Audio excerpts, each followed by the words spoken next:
Hola, ¿cómo están? Bienvenidos a un nuevo programa más del Otro Enfoque con Darío Cuba. Hoy vamos a hablar de la situación, vamos a seguir hablando de la situación en el este europeo, lo que está pasando en la frontera de Rusia con Ucrania, ese desescalamiento que se inició de parte de Rusia al retirar parte de los soldados que estaban haciendo ejercicio dentro del territorio ruso, pero en la frontera con Ucrania. También vamos a hablar del comportamiento de los precios del petróleo que ha sucedido y la posición norteamericana a ese desescalamiento, a la situación álgida que estaba viviendo o que sigue viviendo esa frontera en estos momentos. Pero también queremos hablar de la situación en la República Dominicana, cómo el turismo puede beneficiarse en nuestro país con la reducción de las medidas que se estaban tomando para la prevención del Omicron, ya una cepa que es más benigna, y cómo nosotros también podemos ver, tener algunos ingresos extra a través del comportamiento de los precios del oro en el mercado internacional. Es importante darle una mirada a esto y ver cuáles son las posibilidades que tienen los trabajadores dominicanos de conseguir trabajo en el corto plazo y cuáles son los problemas que puede tener la economía dominicana también en el corto plazo. Soy Tito Olivo y como todos los días, de lunes a jueves, vengo con esta propuesta del Otro Enfoque con Darío Cuba. Les puedo decir que este programa se transmite todos los días a las 9 de la noche, hora de República Dominicana, y usted puede recibir nuestra propuesta colocando en su dispositivo electrónico, sea una tablet, un computador, lo que sea, pero que sea inteligente.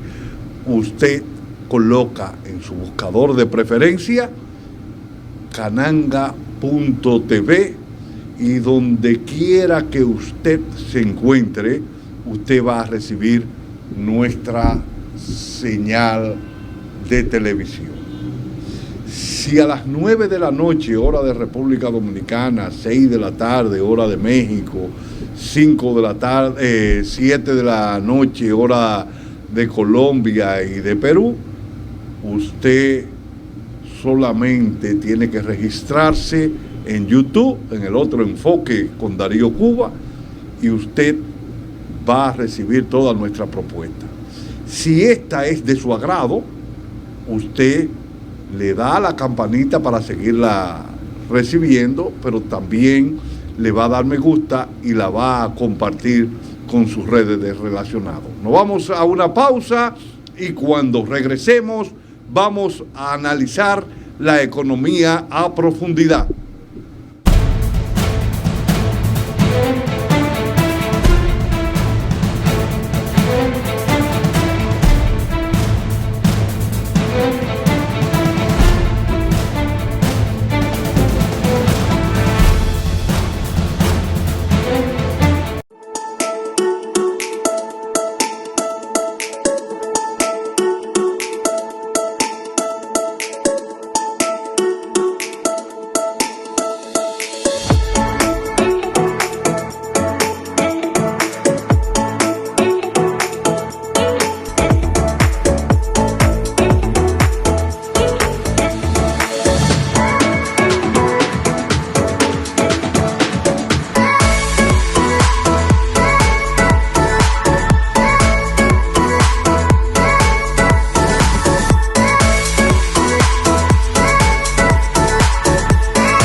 estoy comprometida a contribuir con todos los temas sobre la niñez que procuren su bienestar y el respeto a su integridad y al disfrute de todos sus derechos.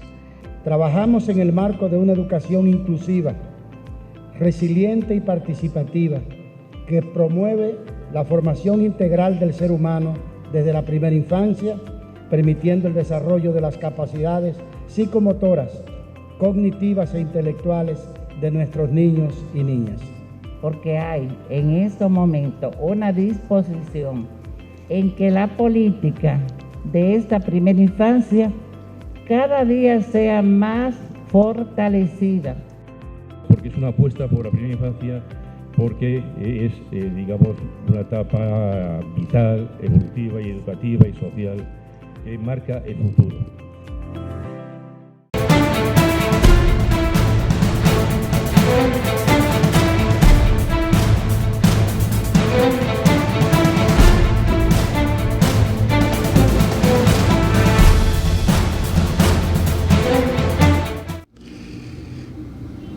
Hace varios días que nosotros venimos analizando los precios del petróleo, el comportamiento del petróleo en el mercado internacional.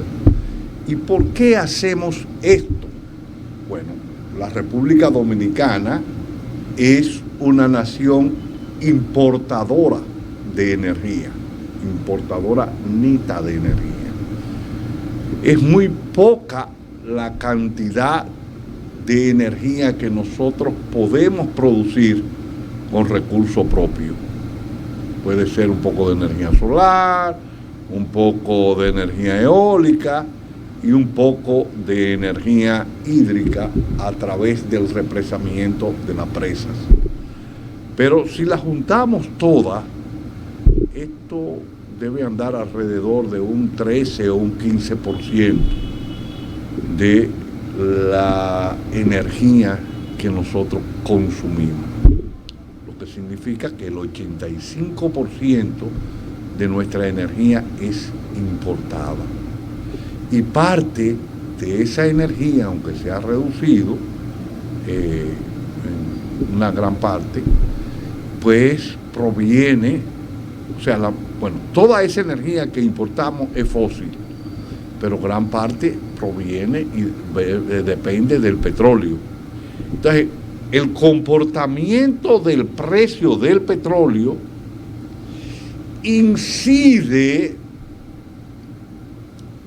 en la economía nacional, porque eso nos puede generar a nosotros un déficit en balanza comercial dentro de la balanza de pago. Y es muy bueno explicarlo porque muchas de las personas confunden balanza de pago, que son todas las transacciones que hace el Estado con el resto del mundo, y ahí tiene que ver remesas, tiene que ver las inversiones de capital, tiene que ver una serie de transacciones que se dan internamente, y también lo que es las exportaciones y las importaciones. Entonces la balanza comercial no es más que las exportaciones menos las importaciones. Entonces, nosotros hemos venido registrando en balanza comercial por décadas, por muchas décadas, fuerte déficit en esa balanza. Y cuando el petróleo se dispara, esa brecha se hace mayor. Algunas veces cuando analizamos la balanza de cuenta corriente dentro de la balanza de pago, porque ahí en la balanza de cuenta corriente se registran los servicios, entonces ahí podemos aparejar y tener algún nivel de positividad. Pero esto dentro de los servicios nos ayuda mucho a nosotros, las remesas de los dominicanos y dominicanas que están en el exterior. Esto porque nosotros recibimos más remesas del resto del mundo que lo que nosotros enviamos al resto del mundo. Pero si esos precios siguen escalándose a los niveles que están, nosotros nos la vamos a ver fea. Y digo que nos la vamos a ver fea independientemente de la situación que se dé en términos de la remesa.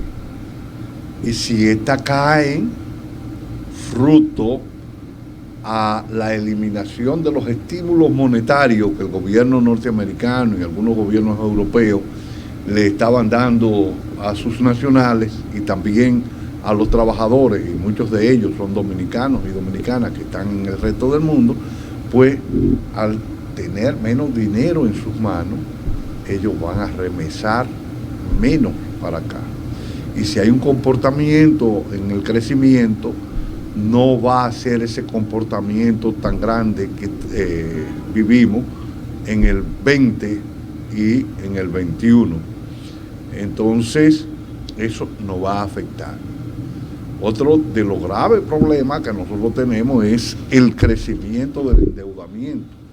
Es verdad que la deuda se redujo con relación al Producto Bruto Interno, al PBI, pero no se redujo porque se redujo la deuda, sino se redujo porque la economía, eso es en base al 2021, con relación al 2020, la economía en el 2020 decreció porque estaba cerrada. Y en el 2021, como es natural que se abrió la economía, hubo un fuerte crecimiento y eso impactó en la reducción de la deuda como coeficiente del Producto Bruto Interno. Ahora, la verdad, monda y lironda, es que nosotros tenemos una gran deuda externa. Si la unimos con el déficit cuasi fiscal por el manejo que se le dio a la deuda del Banco Central, nosotros sobrepasamos los 50.000 millones de dólares. O sea, andamos alrededor de 60.000 millones de dólares en este momento, que para una economía como la dominicana es demasiado grande. Y andamos cerca de más del 50% cuando sumamos el déficit cuasi fiscal del Banco Central, nosotros sobrepasamos ese 50%. Pero también es complicado porque la evasión tributaria en la República Dominicana es muy grande. Y lo que tributan, porque muchas veces se dice la presión tributaria de la República Dominicana es baja, ahora subió un poco, subió alrededor de 16, pero sigue siendo baja.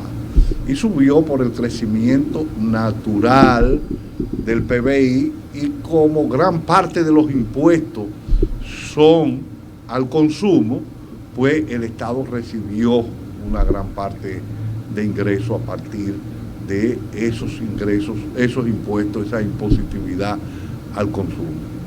Ahora, ese es el peor de los impuestos. Aquí hay una evasión de alrededor de un 60% del impuesto sobre la renta. Y el impuesto sobre la renta es el gravamen que se le pone a los que más tienen, a los que más pueden pagar, y son los que más están evadiendo. Y también tenemos una gran evasión de impuestos al ITEVI o a los impuestos del consumo. Porque, por un lado, algunas veces los cobran y no lo pagan. Y otras veces, por eso es que muchas veces cuando usted va a un restaurante, a un supermercado, y le dicen que no aceptan tarjeta de crédito ni tarjeta de débito, porque eso queda registrado, le dice el pago es en efectivo.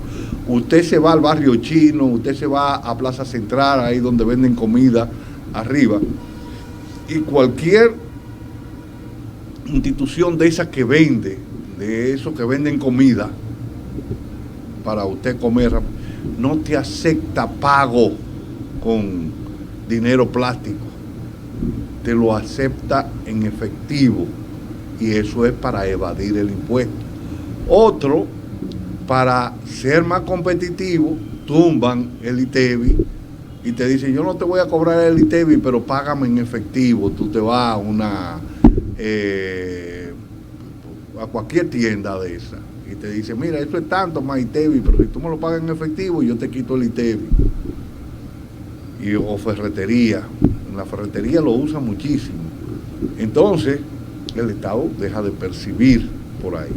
Pero hay también, aparte de eso, que la República Dominicana tiene una gran evasión impositiva. Aparte de eso, hay una gran elusión impositiva.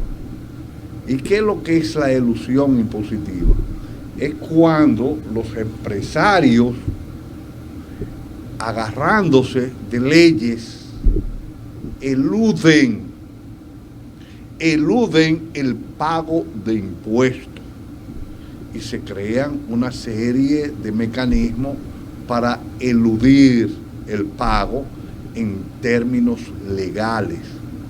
Y también aquí hay una serie de leyes que le permiten a ese empresariado y le permiten al gran capital eludir gran parte de sus beneficios.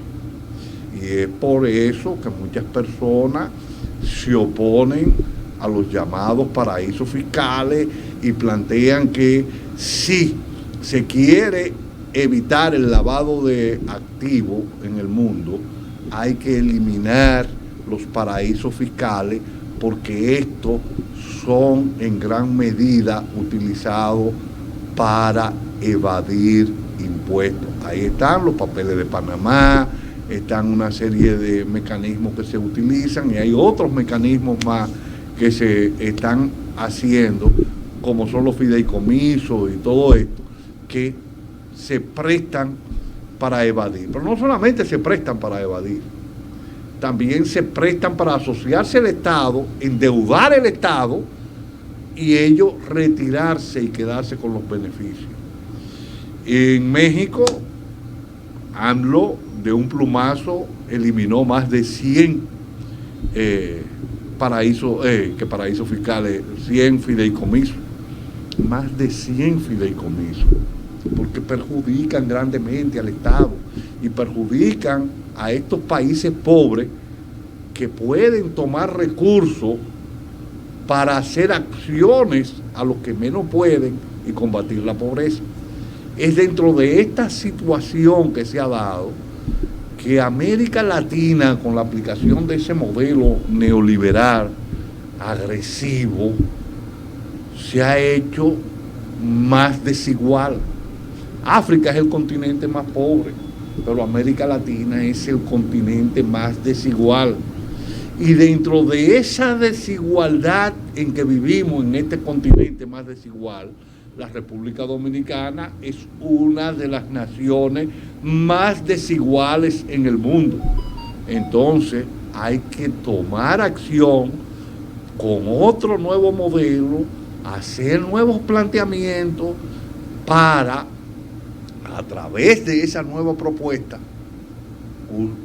a poder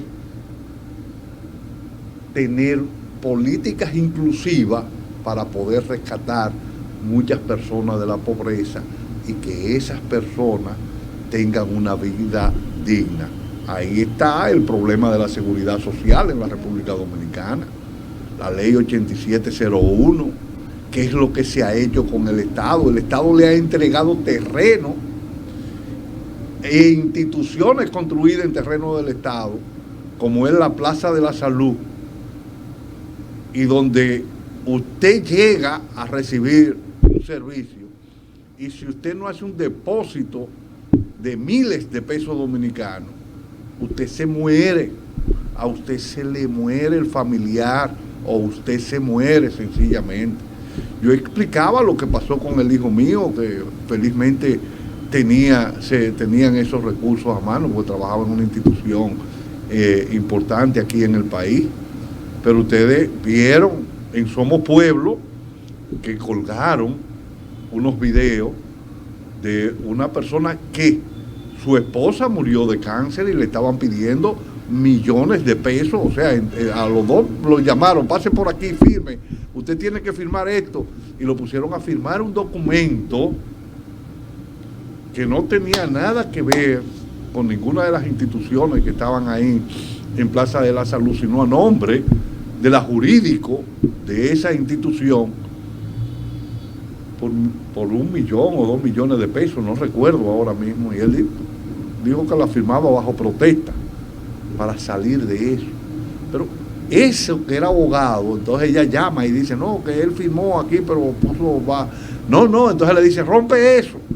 Entonces, ese modelo que se está aplicando en la República Dominicana se aplicó en Chile, se aplicó en Colombia, se aplicó en Costa Rica, y han creado explosiones sociales. Los triunfos de la izquierda en América Latina, para que los compañeros de izquierda aquí en la República Dominicana sepan, no ha sido porque la izquierda decidió que iba a ganar las elecciones. Claro, tuvo que tener una posición de decisión, sino fue porque supo interpretar las ansias del pueblo. Aquí tenemos que a los obreros no se le puede dar el 30% de sus beneficios que tienen en la seguridad social. Pero si tú te mueres y no estás casado, la prestadora de servicio que tú tienes se queda con esos recursos. Si tú no tienes hijos menores de edad, tus hijos son mayores de edad y tú no estás casado, la prestadora se queda. ¿Qué se hace con esos recursos? Pero no se te puede dar el 30%. Y hay una serie de cosas más. Por eso yo he estado tratando de traer a Matías Bosch para explicar esto. Pero tampoco las organizaciones progresistas en la República Dominicana no han sabido crear propuestas que vayan en beneficio del pueblo, que se gane el corazón del pueblo, porque para eso tú te tienes que ganar el corazón del pueblo.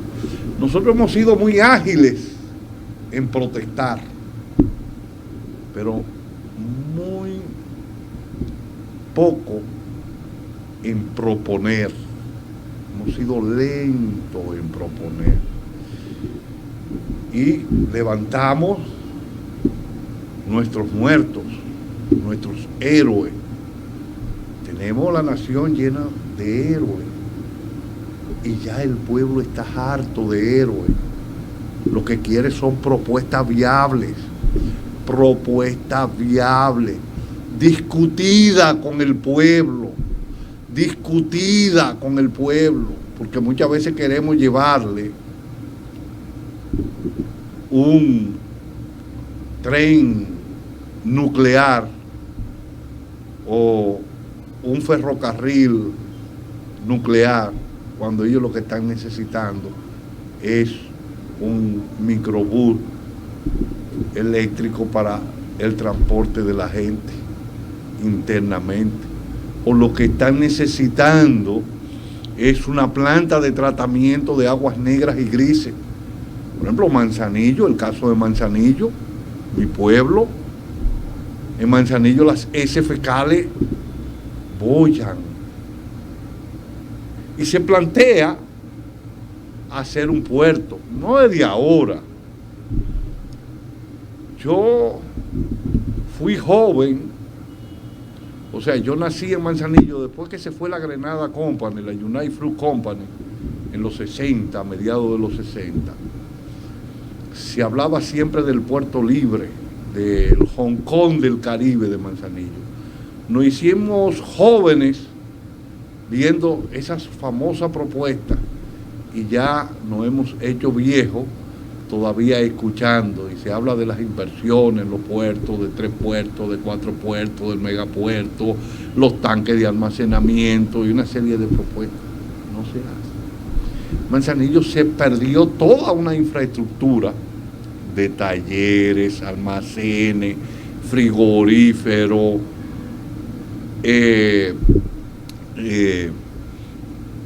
parte para conservar grano, o sea, todo que podíamos desarrollar, el Estado podía desarrollar todo un proceso de exportación y reexportación a todo el área, a esas islitas del Caribe que lo que tienen son 20.000, 40.000 habitantes, pero que viven del turismo, como en las Bahamas, y le llegan millones de ingleses a vacacionar a las Bahamas. Entonces nosotros pudimos haber hecho, el Estado cuando recibe esa infraestructura, lo que se debió hacer fue una red de distribución de agua potable en barcaza con tanques de acero níquel para esas islitas y aprovechar los frigoríferos que habían para producir vegetales y fruta para llevar a esas islitas, donde las reglas sanitarias no eran las de Estados Unidos, donde los precios no eran tan competitivos como los de Miami, que estamos a 3 días, a 2 días y algo de Miami. Entonces, eso no lo supimos aprovechar. Y el ferrocarril que había desde el puerto de Manzanillo hasta las fincas de Guineo, cercana al Pocito de Guayubín, que queda cercano a Santiago, porque de ahí te va al cruce de Esperanza en muy pocos minutos, y tú podías prolongar ese ferrocarril hasta Santiago y traer todas las cargas y llevar todas las cargas de Santiago, en vez de meterla por Puerto Plata, que se había desarrollado, que se comenzaba a dar pinino en el área del turismo, hacerlo por ahí, por Manzanillo, y dinamizar. Pero nos faltó conocimiento, tanto a los habitantes de Manzanillo, porque estamos al margen de eso, nosotros también tenemos un grado de culpabilidad, como a las autoridades que nosotros, por ese desconocimiento, elegimos y que tampoco estaban preparadas para poder proyectar y desarrollar ese puerto de Manzanillo, que lo elegimos en toda la provincia. Y me voy más allá, porque Manzanillo encadena a todo la línea noroeste y parte del Cibao. O sea, las 4 provincias de la línea noroeste, Mao, Santiago Rodríguez, Dajabón y Montecristi, esas 4 provincias Manzanillo la encadena. Y eso era un área propicia para exportar hacia allá. Ahora tenemos un problema. Tenemos el problema del comportamiento de los precios del petróleo, escalándose por una posición de Estados Unidos. ¿Por qué? Porque los precios del petróleo tienen un alto componente emocional, como lo tiene la demanda. Ponme los precios del petróleo hoy.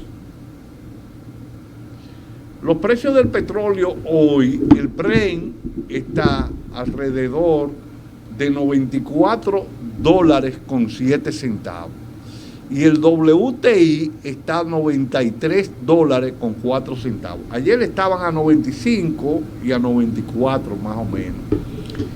Bajó algo cuando se plantea que Rusia está retirando las tropas de la frontera con Ucrania y que no hubo la famosa invasión que los órganos de difusión de Estados Unidos comenzaron a presentar. Y eso comienza a desescalar. Hemos dicho aquí que los precios del petróleo no solamente incide el problema emocional, también hay un problema de la demanda.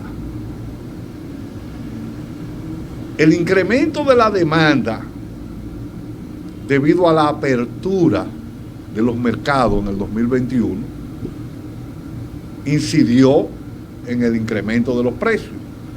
La reducción por OP+ de la producción también incidió. Los precios cayeron a -13 y en el año 2020 se estipuló que el precio promedio estuvo en $20. Los precios comenzaron a subir a $40, $60. El año pasado cerró alrededor de $70, pero al inicio de este año ha escalado alrededor de $95. Ha estado fluctuando, primero subió a 80 y algo, y ya este mes de febrero ha estado encima de los 90. Encima de los 90. Esto se da por dos vías, hemos dicho. Ese componente emocional donde la gente quiere comprar a futuro porque no sabe lo que va a pasar con el petróleo mañana, si hay un enfrentamiento entre Rusia y Ucrania y los norteamericanos y Europa le pone sanciones, posición que está creando Estados Unidos para poder llevar barcos metaneros a Europa a venderle el gas, porque todo esto es un diseño económico para ponerle sanción a Rusia, que es la que suple más del 40% del gas de Europa a través de el Nord Stream 1 y a través de Ucrania y de otros gasoductos que tiene, que suplen más de 200.000 millones de toneladas métricas al año de gas natural, pero que con el precio que ellos ponen a través de ese gasoducto, Estados Unidos no puede ser competitivo con su producción de gas. ¿Y por qué? Porque tienen que tener un sistema para comprimir ese gas, o sea, licuar el gas, hacerlo líquido para poderlo transportar. Pero cuando llega a Europa hay que tener una situación de convertir ese líquido a gas nuevamente. Y eso es un proceso que cuesta dinero, más el transporte. Mientras Rusia lo único que pone en un pozo, conecta esa tubería, ese gasoducto, y lo bombea y lo lleva a Europa. Ese precio no puede competir Estados Unidos. Entonces, ellos han estado utilizando mentiras. Pues aquí todos conocemos a Estados Unidos. Estados Unidos invade a México y le lleva la mitad de los territorios. ¿Y qué dice Estados Unidos en esa época? Bueno, que se había derramado sangre anglosajona del otro lado del río Bravo. Pero del otro lado del río Bravo, todos esos territorios eran mexicanos. Nueva México, Texas, todo eso era mexicano. Le lleva más de la mitad del territorio a México. Entonces, ¿qué fue lo que pasó?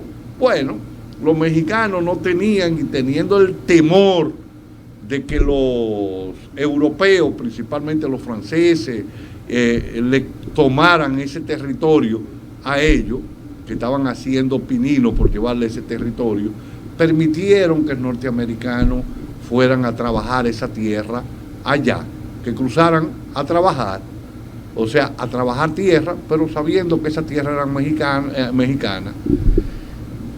México, 1823 por ahí, crea una ley de la eliminación de la esclavitud.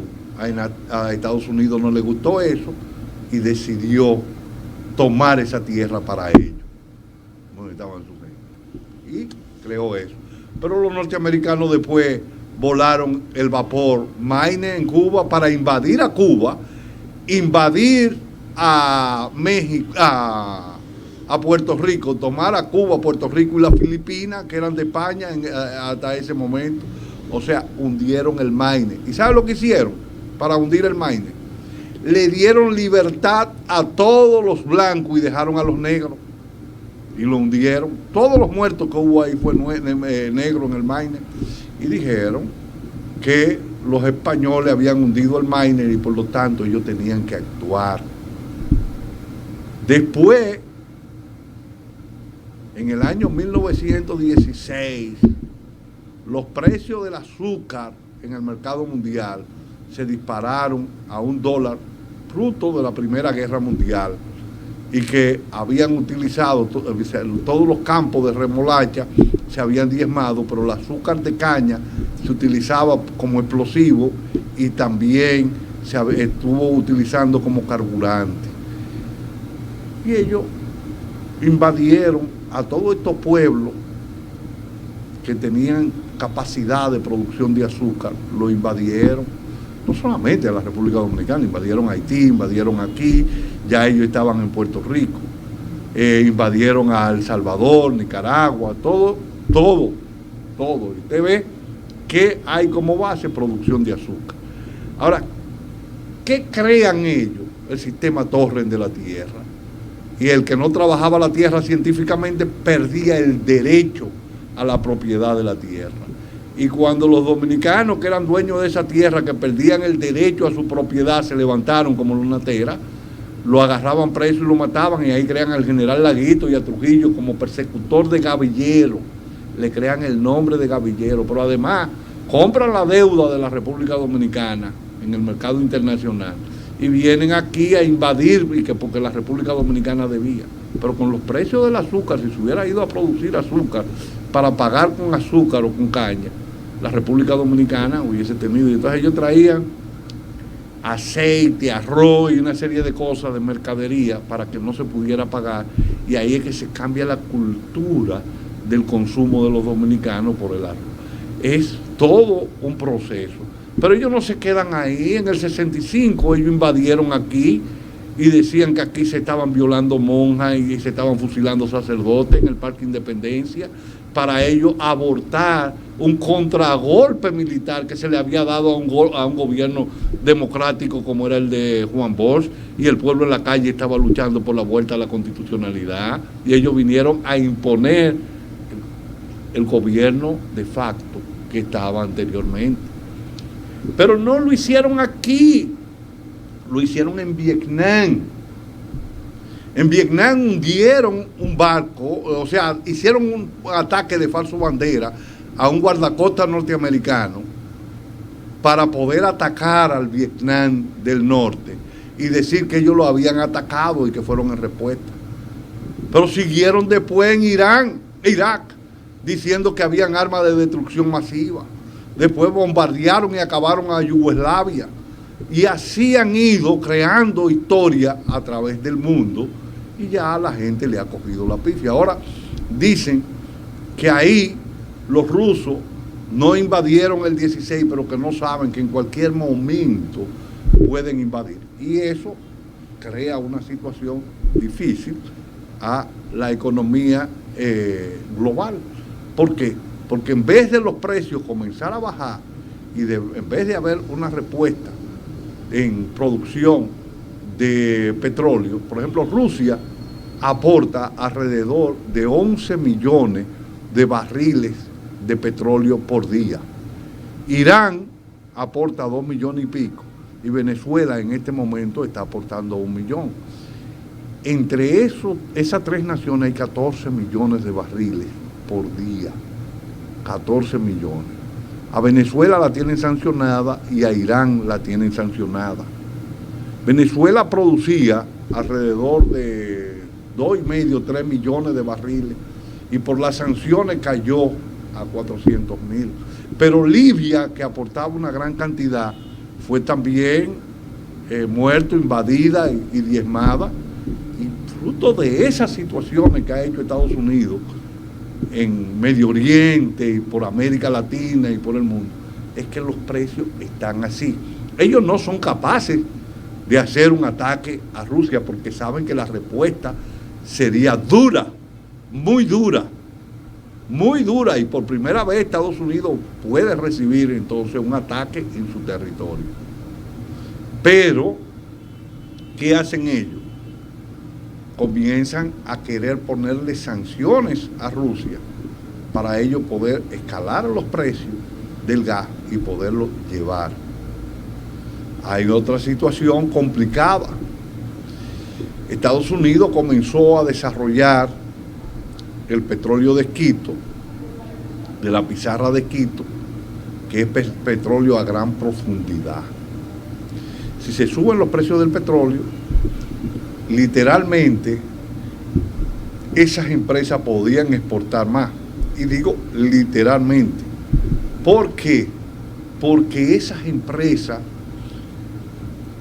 Arabia Saudita, que ha venido históricamente trabajando con Estados Unidos y que bajó artificialmente, inundó el mercado a finales de los 80 y principios de los 90 para tumbar el precio y hacer colapsar a la Unión Soviética, en estos momentos no puede hacer eso. Ellos están en una guerra con los hutíes, están en una guerra, tienen un déficit fiscal grande, necesitan del petróleo para seguir financiando. Arabia Saudita se vio afectada por la caída de los precios, porque además tiene una serie de compensaciones internas a la población a través de sus presupuestos, que no pagan impuestos los ciudadanos, sino que el presupuesto de Arabia Saudita lo suple el petróleo. Es la primera potencia productora de petróleo a nivel mundial. Entonces, Arabia Saudita no puede estar siendo sujeta a los intereses norteamericanos en este momento, porque viene acumulando déficit creciente. ¿Y qué pasó con los productores de Quito cuando los precios cayeron a $20 el barril? Quebraron. Muchas de esas empresas quebraron porque entraron cuando el barril de petróleo estaba por encima de los $100 y decían que jamás eso volvía a caer, que aquí que nos acostumbráramos a precios sobre los $100, y entraron a producir en el Esquito. El Esquito tiene 2 problemas o 3 problemas.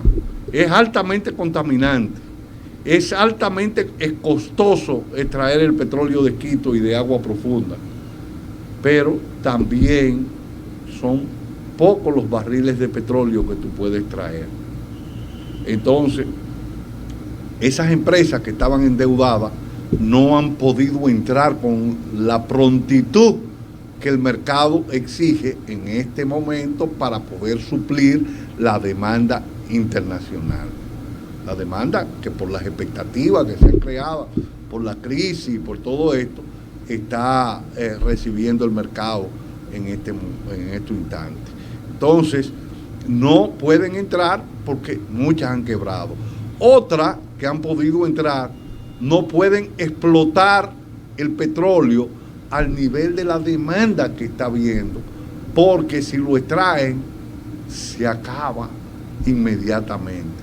Entonces ellos están jugando a extraer para ver si ese precio se escala y ellos pueden tener en el futuro mejores beneficios, porque el capital no tiene bandera.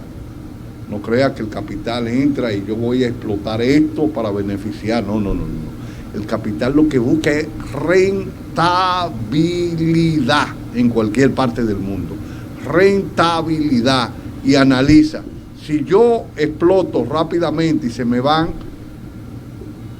en el futuro eso va a costar $110, $120 el barril, y yo si lo vendo a 94, 95, yo estoy perdiendo entre 20 o $30 por barril, dependiendo al precio que llegue, y eso me significa, si yo saco 1 millón de barriles al año, significa que yo estoy perdiendo 20 o 30 millones de dólares, para darlo en número redondo.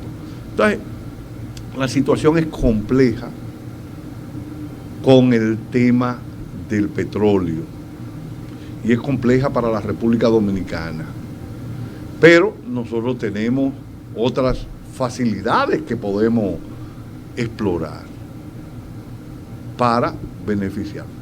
Por suerte, el Omicron no fue tan violento como se había pronosticado.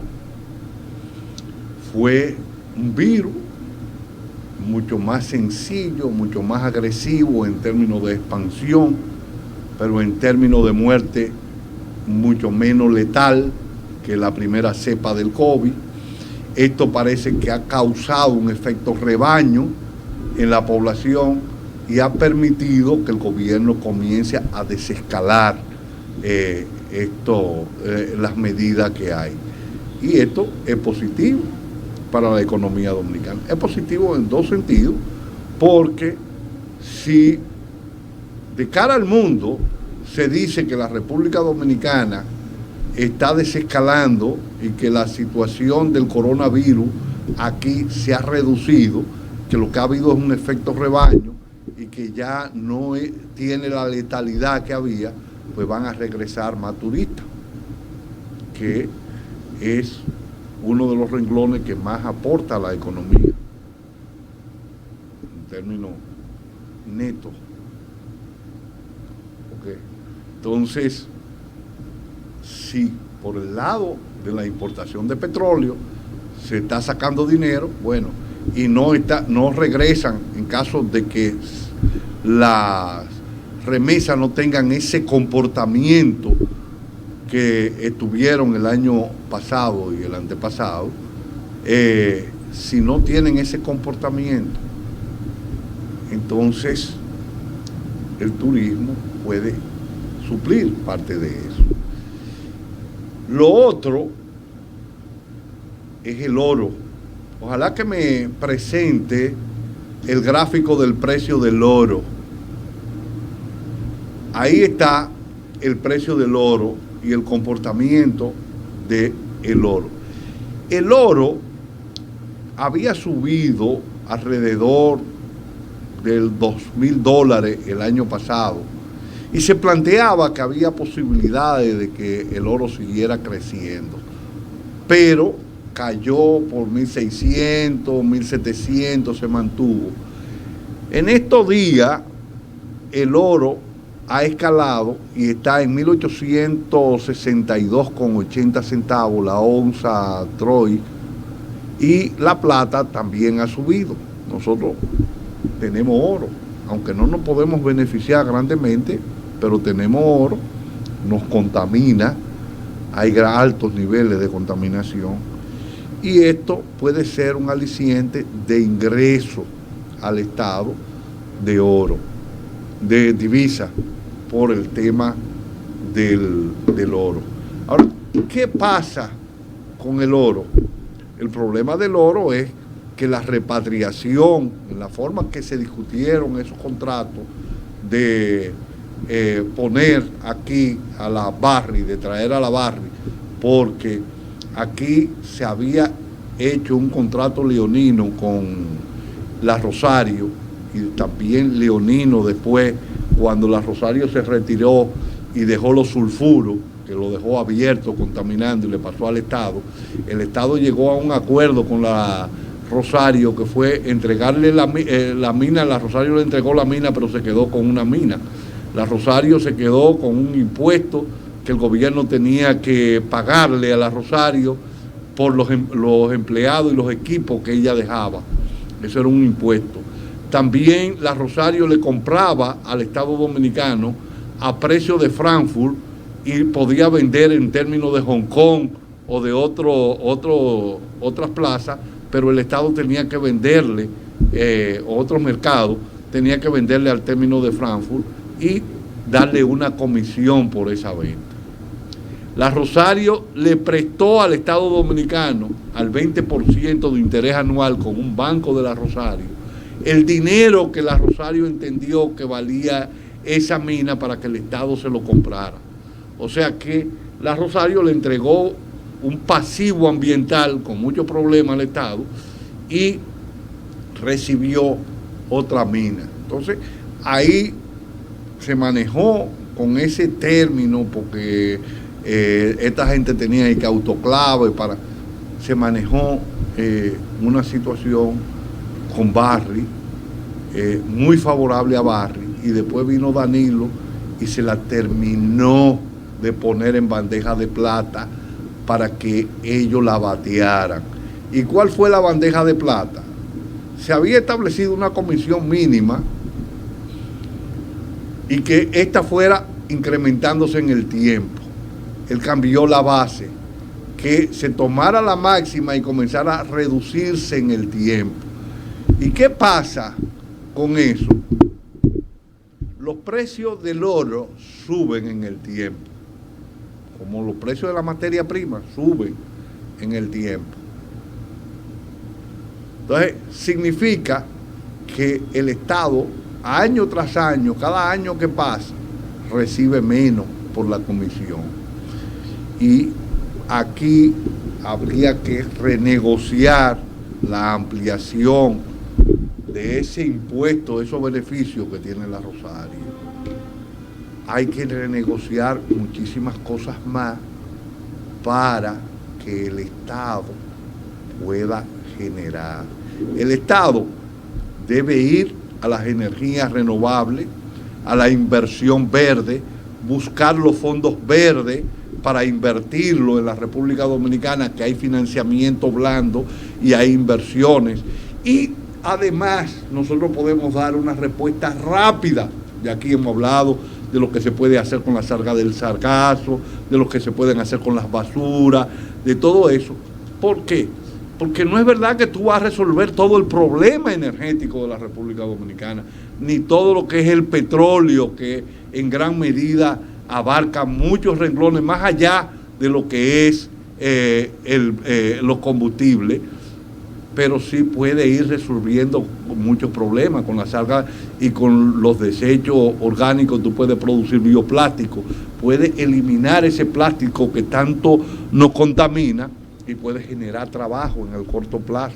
En el corto plazo, resolver el problema del turismo en el corto plazo. Otro de la situación que nosotros pudimos haber hecho era haber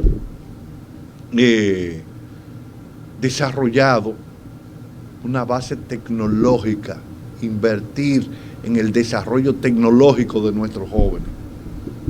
Pero no lo hemos hecho. Han sido inversiones tímidas, muy tímidas. Y hoy tuviésemos nosotros en la República Dominicana una respuesta en empleo. ¿Y por qué digo? En Estados Unidos renunciaron el año pasado. En el año pasado, 4,5 millones de personas.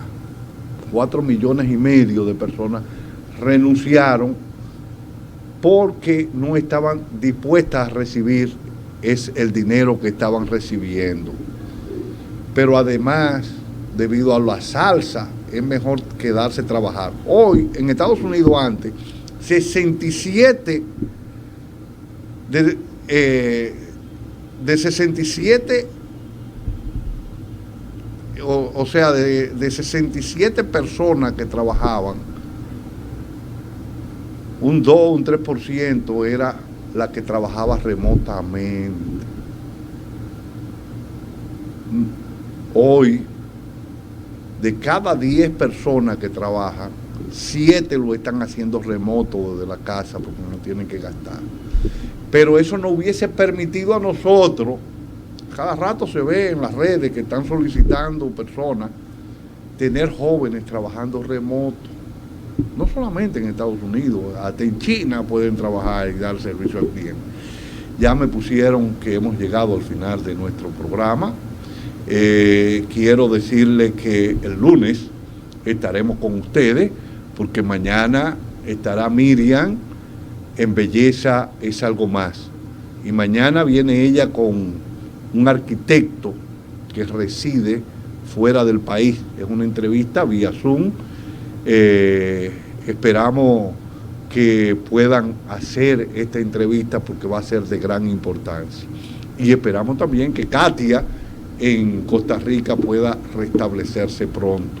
Ojalá que ella se sane y nosotros tenerla con nosotros aquí hablando de medio ambiente. Muchas gracias y hasta el próximo lunes.